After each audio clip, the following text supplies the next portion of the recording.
क्या आपको पता है कि कितना मुश्किल होता है पॉप कल्चर कम्युनिटी का फैन बने रहना और स्पॉयलर्स को अवॉइड करना? अगर आप भी मेरी तरह किसी फैंडम के फैन हो, लाइक एनीमे, मार्वल, डीसी या शोज, देन आई श्योरली बेट कि आप अपनी जिंदगी में एक ना एक बार तो टॉक्सिक स्पॉयलर्स का सामना कर ही चुके होंगे। या we are not talking about spoilers, हम बात कर रहे हैं टॉक्सिक स्पॉइलर कल्चर की। तो क्या होता है ये toxic spoiler culture? Toxic spoiler culture is like killing the true excitement और experience of a die hard fan who waited for it years. It's like someone you know or a random person you never met in your life tries to deliberately spoils it for you. It mainly happens with running or highly anticipated shows or movies. So how does someone knows the spoiler of something which is running or isn't released yet? वैसे हमें release yet तो नहीं कहना चाहिए, let's say published. अगर कोई show या movie highly successful मांगा, कॉमिक बुक्स, गेम्स और नॉवल से एडॉप्टेड या इंस्पायर्ड है, तो उनके फैंस उनके अपकमिंग प्रोजेक्ट्स या सीजन का बेसब्री से इंतजार नहीं कर सकते।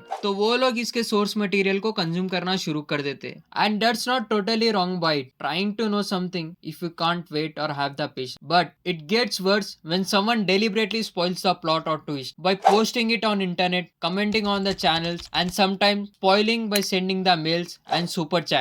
चित्र चर्चा कह रहे कि विच स्पॉइल एगन्स। अरे यार तू स्पॉइल कर रहा है भाई। आपके भी मन में आया होगा कि लोग स्पॉइल क्यों करते हैं। वैसे इसके पीछे काफी रीजंस है।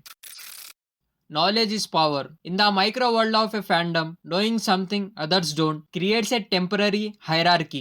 ये ऐसा है कि किसी इंसान को एक तरह से वैलिडेशन और सेंस ऑफ इम्पोर्टेंस मिलना। Just by revealing the twist जो स्पॉइलर देता है, उसको एक तरह से सेंस मिलता है कि I am head of you, I have experience this already and I control your reactions to it. और कभी कभी जो हार्डकोर फैंस होते हैं वो भी स्पॉइल कर देते हैं to the casual fans to prove they are more dedicated और closer to the source material.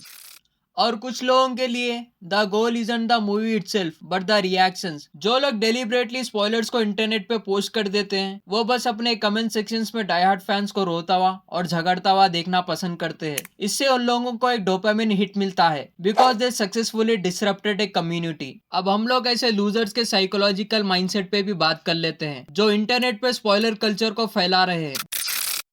ये एक जर्मन टर्म है। इसका मतलब ये होता है finding pleasure in someone else misfortune. It's like if a fan is unhappy with a movie because the ending ruined the franchise for them, they try to deliberately spoil it for others to save them from the trouble or simply to make sure others don't enjoy something they hated. और ये यहीं खत्म नहीं होता। ये लोग क्या करते हैं, जिस फ्रेंचाइज की मूवी इन्हें पसंद नहीं आई उसके अपकमिंग प्रोजेक्ट्स को हैक कर लेते हैं और उस कंपनी को ब्लैकमेल करना शुरू कर देते हैं by threatening them to release it on internet unless they pay a ransom. इससे ना सिर्फ वो कंपनी को मल्टी बिलियन डॉलर का नुकसान होता है और डाई हार्ड फैंस के लिए स्पॉइल भी हो जाती है।